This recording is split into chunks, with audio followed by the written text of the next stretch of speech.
Assalamualaikum warahmatullahi wabarakatuh. Bertemu lagi di dalam pembelajaran sejarah.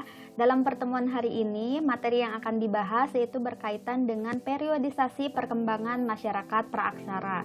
Namun sebelum kita membahas lebih lanjut tentang bagaimana kebudayaan masyarakat praaksara, terlebih dahulu kita akan melihat apa yang dimaksud dengan praaksara. Praaksara ini sering juga dikatakan dengan zaman Nirleka, di mana keduanya memiliki pengertian yang sama, yakni sebuah zaman sebelum mengenal tulisan. Zaman praaksara ditandai dengan belum ditemukannya salah satu peradaban manusia berupa keterangan tertulis. Kapan manusia itu memasuki zaman sejarah? Kalau di Indonesia yaitu tepatnya ketika abad ke-5 Masehi. Kapan abad ke-5 Masehi itu? Yaitu ketika ditemukannya sebuah prasasti atau batu yupa di Kerajaan Kutai di wilayah Kalimantan.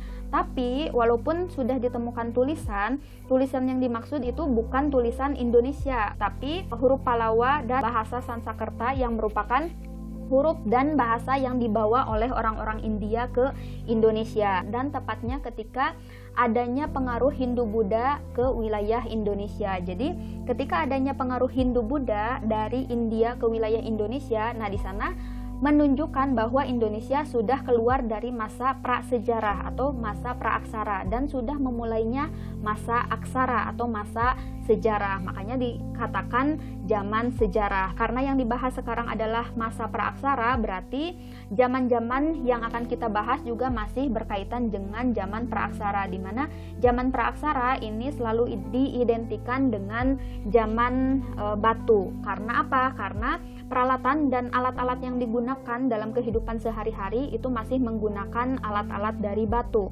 Nah, kita akan melihat ada beberapa zaman yang akan kita bahas pada materi kali ini. Yang pertama adalah Paleolitikum, di mana kehidupannya yaitu kehidupan berburu dan mengumpulkan makanan tingkat sederhana. Kemudian zaman yang kedua adalah zaman Mesolitikum, di mana masa berburu dan mengumpulkan makanan tingkat lanjut.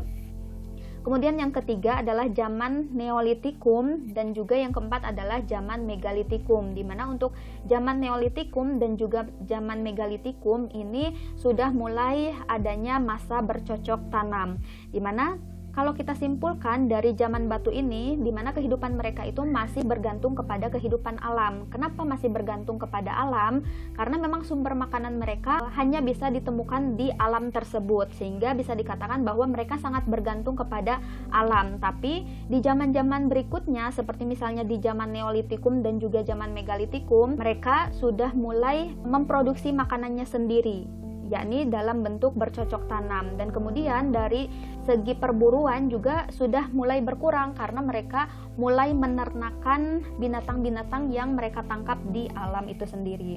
Nah, kemudian zaman yang pertama yang akan kita bahas adalah zaman Paleolitikum, di mana zaman Paleolitikum ini masih bisa dikatakan sebagai zaman yang primitif. Karena kenapa dikatakan zaman primitif? Karena zaman yang paling tua dari urutan keempat zaman yang akan kita bahas pada hari ini. Zaman Paleolitikum itu terdiri dari dua kata, yaitu paleo dan litik. Kita ingat bahwasanya harus bisa membedakan antara Paleolitikum dengan Paleozoikum, karena kalau zaman Paleozoikum itu adalah zaman pembentukan bumi, dan di sana belum ada tanda-tanda kehidupan manusia karena bumi masih dalam proses pembentukan. Sedangkan di zaman batu atau di zaman litik ini sudah ditemukan adanya manusia, di mana kehidupannya masih dalam bentuk sederhana dan juga masih primitif. Dan kehidupan di zaman Paleolitikum ini berlangsung 12.000 tahun yang lalu. Nah, di zaman Paleolitikum ini ciri-cirinya yang pertama kehidupannya masih sederhana, karena tadi seperti sudah dijelaskan di awal bahwasanya yang akan kita bahas itu adalah zaman batu atau yang dinamakan dengan zaman litik, di mana kehidupan dan alat-alat yang digunakannya itu terbuat dari batu. Tapi karena kehidupan mereka masih primitif, jadi batu yang digunakan juga belum diasah gitu ya. Jadi masih dalam bentuk batu yang asli. Kemudian ciri yang kedua bersifat nomaden. Kenapa mereka hidupnya nomaden? Karena bergantung kepada sumber makanan yang tersedia di alam. Tadi sudah dijelaskan bahwa kehidupan manusia masyarakat praaksara ini masih bergantung kepada kehidupan alam, dan ketika mereka kehabisan makanan di wilayah tersebut, maka mereka akan mencari makanan ke wilayah lain yang tentunya juga tersedia sumber air. Karena kenapa harus tersedia sumber air? Karena biasanya banyak binatang-binatang buruan yang juga akan mendekati sumber air tersebut, sehingga mereka memudahkan untuk melakukan perburuan di sana. Kemudian yang ketiga, berburu dan meramu. Jadi aktivitas kehidupan mereka untuk mencari makanan yaitu dengan berburu dan juga meramu. Ciri selanjutnya itu hidup secara berkelompok. Kenapa mereka hidupnya secara berkelompok? Yaitu untuk memudahkan dalam memantau setiap kelompok dan memudahkan untuk melindungi setiap kelompok dari serangan binatang buas. Sedangkan ciri yang terakhir itu hasil kebudayaannya adalah kebudayaan Ngandong dan juga kebudayaan Pacitan. Mengapa muncul kebudayaan Ngandong dan juga kebudayaan Pacitan? Karena memang hasil kebudayaan dari zaman Paleolitikum itu ditemukan di wilayah Ngandong dan juga di wilayah Pacitan. Makanya kebudayaannya dinamakan dengan kebudayaan Ngandong dan kebudayaan Pacitan. Nah, sekarang apa sih kebudayaan-kebudayaan dan alat-alat yang ditemukan di wilayah Ngandong dan juga Pacitan? Yang pertama, di kebudayaan Pacitan, alat-alat yang ditemukan itu seperti misalnya kapak genggam atau yang kemudian dikatakan chopper dan juga kapak primbas. Nah, inilah kapak-kapak yang digunakan oleh masyarakat praaksara baik itu untuk mengolah makanan ataupun menguliti binatang. Dan selanjutnya manusia pendukungnya adalah Meganthropus. Meganthropus itu adalah manusia besar yang kemudian ditemukan di wilayah Sangiran. Salah satunya adalah Meganthropus paleojavanicus yang ditemukan di wilayah Jawa. Dan kemudian kebudayaan selanjutnya yang akan kita bahas itu berkaitan dengan kebudayaan Ngandong. Tapi untuk di kebudayaan Ngandong, alat-alat yang ditemukan itu seperti misalnya alat-alat dari tulang. Jadi sebetulnya mereka tidak hanya menggunakan alat-alat dari batu, tetapi juga dari tulang belulang dari binatang buruan yang mereka tangkap. Dan manusia pendukungnya ada Homo soloensis dan Homo wajakensis. Nah, ini adalah ciri-ciri dari Homo soloensis.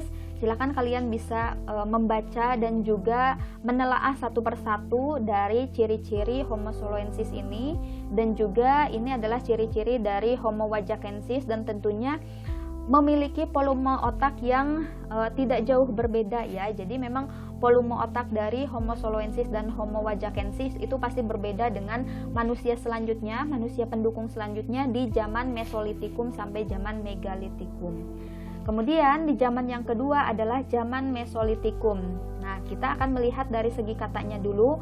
Meso itu artinya tengah atau peralihan ya, dan kemudian litik artinya batu, sehingga zaman Mesolitikum merupakan zaman batu tengah atau zaman batu madya, yakni antara periode batu tua dengan batu muda. Nah, di sini zaman Mesolitikum itu semuanya peralihan, baik itu dari segi tempat tinggal, baik itu dari segi konsep perburuan dan juga dari konsep kehidupan yang lainnya gitu ya. Jadi peralihan dari zaman yang sangat primitif kepada zaman kehidupan yang lebih baru gitu. Nah, di zaman Mesolitikum kita akan melihat dari ciri-cirinya. Yang pertama, berlangsung pada masa Holosen awal setelah zaman es berakhir. Kemudian alat-alat yang digunakan itu sudah mulai sempurna dan halus. Nah, sedangkan kalau di zaman Paleolitikum itu kan alat-alatnya masih kasar gitu ya, masih dalam bentuk batu asli. Sedangkan kalau di zaman Mesolitikum itu sudah mulai diasah sesuai dengan kebutuhan mereka gitu. Nah, kenapa mereka mulai mengasah alat-alat atau batu yang akan mereka gunakan? Nah, itu tidak terlepas dari pola perkembangan pemikiran mereka, otak mereka yang sudah mengalami perkembangan gitu. Jadi ketika otak mereka sudah mengalami perkembangan, mereka juga berpikir untuk kemudian bisa merubah alat-alat yang akan mereka gunakan dalam kehidupan sehari-hari. Salah satunya dengan menghaluskan alat tersebut. Kemudian selanjutnya bersifat semi nomaden. Nah, kenapa dikatakan semi nomaden? Karena terkadang mereka akan menetap, tapi terkadang mereka juga akan berpindah-pindah. Kenapa mereka menetap? Yaitu ketika binatang atau makanan banyak di wilayah tersebut, maka mereka akan memilih untuk menetap. Dan biasanya wilayah-wilayah yang akan digunakan sebagai tempat tinggal, yaitu seperti misalnya goa-goa seperti ini ya, goa-goa batu yang digunakan untuk berlindung, entah itu dari cuaca, entah itu dari binatang buas, kemudian berburu dan meramu. Jadi walaupun mereka sudah bersifat semi nomaden atau kadang mereka menetap dan juga kadang berpindah-pindah, tapi mereka yang menjadi aktivitas utamanya itu masih berburu dan mengumpulkan makanan gitu, karena mereka belum memiliki konsep pemikiran untuk bercocok tanam. Tapi kehidupannya juga di sini masih berkelompok ya, dan juga ada dua kebudayaan yang menjadi ciri khas dari zaman Mesolitikum, yakni kebudayaan Kyoken-Modinger dan juga kebudayaan Abrisaurus. Apa sih yang dinamakan dengan kebudayaan Kyoken-Modinger? Kebudayaan Kyoken-Modinger itu merupakan sampah dapur. Kenapa dikatakan sebuah kebudayaan? Karena ini menandakan bahwasanya ada peralihan ketika manusia praaksara di zaman sebelumnya berpindah-pindah. Nah, kemudian di zaman peralihan ini mereka akan menetap di wilayah atau di tempat yang banyak makanan. Makanan yang mereka kumpulkan ketika itu adalah kerang. Nah, kemudian ketika mereka menemukan kerang, nah kemudian mereka membuang cangkangnya itu di tempat yang sama, sampai kemudian kerang ini ditemukan sudah dalam bentuk seperti fosil gitu ya. Dan tentunya di atas Kyoken-Modinger ini ditemukan juga alat-alat yang biasa mereka gunakan, seperti misalnya pebble atau yang dinamakan dengan kapak Sumatera. Dan kemudian di dalam tumpukan sampah dapur atau yang dinamakan dengan Kyoken-Modinger itu juga ditemukan fosil manusia yang kemudian diinterpretasikan sebagai Homo sapiens atau jenisnya adalah Papua melanozoid. Nah, ini sebagai gambaran dari Homo sapiens yang hidup pada zaman tersebut. Nah, sedangkan kebudayaan selanjutnya adalah kebudayaan Abrisaurus. Apa sih yang dinamakan dengan Abrisaurus? Nah, seperti tadi dijelaskan di gambar bahwa tempat tinggal mereka itu di wilayah goa-goa. Nah, ini goa-goa yang dimaksud itu adalah Abrisaurus, goa-goa yang dijadikan sebagai tempat tinggal manusia pada zaman Mesolitikum yang digunakan untuk tempat berlindung baik itu dari cuaca ataupun serangan binatang buas. Nah, ini di gua-gua tersebut ditemukan adanya cap tangan manusia ya, dan juga gambar-gambar binatang, dan ini menandakan dari cap tangan manusia ini berkaitan dengan kehidupan masyarakat praaksara dengan keyakinan terhadap kekuatan di luar manusia gitu. Jadi mereka sudah mempercayai adanya kekuatan lain gitu, yang kemudian diinterpretasikan oleh para sejarawan sebagai kekuatan arwah atau kekuatan gaib. Dan kemudian dari gambar selanjutnya itu binatang-binatang yang biasanya mereka buru. Nah, kemudian ini kenapa dikatakan sebagai zaman Mesolitikum atau zaman peralihan? Nah, karena di sini sudah ditemukan adanya api ya. Jadi yang awalnya mungkin makanan tersebut tidak dimasak, tapi ketika di zaman Mesolitikum makanan yang mereka temukan itu mulai dimasak. Nah, selanjutnya adalah zaman Neolitikum. Jadi setelah tadi zaman peralihan atau zaman Mesolitikum, nah sekarang dikatakan dengan zaman Neolitikum. Neo itu artinya baru. Jadi setelah adanya peralihan, maka dikatakan sebagai zaman Neo untuk selanjutnya atau zaman baru. Jadi zaman Neolitikum merupakan zaman batu baru atau zaman batu muda yang merupakan perubahan dalam kehidupan masyarakat praaksara yang berlangsung 2500 sebelum Masehi. Kita akan melihat dari segi ciri-ciri dari zaman Neolitikum. Yang pertama, alat yang digunakan lebih sempurna dan lebih halus sesuai dengan fungsinya. Jadi walaupun alat-alat yang digunakan masih alat-alat dari batu, tapi sudah dalam bentuk yang sempurna dan sudah dihaluskan gitu ya. Nah, karena ini kelanjutan dari zaman sebelumnya, dan dimana kehidupan manusianya dari segi perkembangan pola pikirnya juga sudah berbeda, sehingga tentunya alat-alat yang dihasilkan pun akan jauh berbeda dari zaman-zaman sebelumnya. Dan ciri yang kedua, telah hidup menetap atau sedenter atau hidup secara berkelompok dalam rumah-rumah sederhana. Nah, karena mereka sudah hidup menetap dengan secara berkelompok, dan tentunya dalam setiap kelompok itu memiliki pemimpin, memiliki satu pemimpin, di mana pemimpinnya itu memiliki julukannya adalah primus inter pares atau pemimpin kelompok gitu ya. Kemudian ciri selanjutnya berburu dan meramu. Tapi berburu dan meramu itu tidak lagi menjadi aktivitas yang utama. Nah, berburu ini bisa dikatakan sebagai aktivitas pendukung atau hanya hobi semata gitu. Kenapa dikatakan hanya hobi semata? Karena di zaman Neolitikum ini manusianya sudah mulai bercocok tanam gitu ya. Nah, kemudian ciri selanjutnya sudah muncul adanya kepercayaan akan animisme dan dinamisme. Jadi kalau animisme itu kepercayaan terhadap roh nenek moyang, sedangkan kalau dinamisme itu adalah kepercayaan terhadap benda-benda tertentu. Jadi sebetulnya mereka sudah mengenal adanya kekuatan di luar diri mereka gitu. Kemudian kebudayaan kapak persegi dan juga kebudayaan kapak lonjong. Jadi zaman Neolitikum juga memiliki dua kebudayaan, yakni kebudayaan kapak persegi dan juga kebudayaan kapak lonjong. Nah, ini tadi ada dua kebudayaan yang dinamakan dengan kebudayaan kapak persegi dan kebudayaan kapak lonjong. Nah, kemudian nama kapak persegi itu berasal dari von Heingelderen berdasarkan penampang dari alat-alatnya yang berupa persegi panjang atau berbentuk trapesium. Dan alat ini bentuknya memanjang dengan menampang alang berbentuk persegi dan bagian pangkalnya tidak diasah sebagai tempat ikatan tangkai. Jadi kapak persegi ini kemudian nanti akan diberi tangkai dan bentuknya akan seperti ini. Dan biasanya selain berfungsi sebagai kapak persegi juga digunakan untuk keperluan lain bergantung kepada ukurannya dan juga bentuknya. Dan juga kapak persegi ini yang berukuran kecil digunakan untuk mengerjakan kayu, sedangkan kapak persegi yang berukuran lebih besar berbentuk seperti beliung ataupun pacul biasanya digunakan sebagai alat cangkul. Dan sedangkan untuk kapak lonjong yang besar itu dinamakan dengan Walzenbeil, sedangkan yang kecil itu dinamakan dengan Kleinbeil.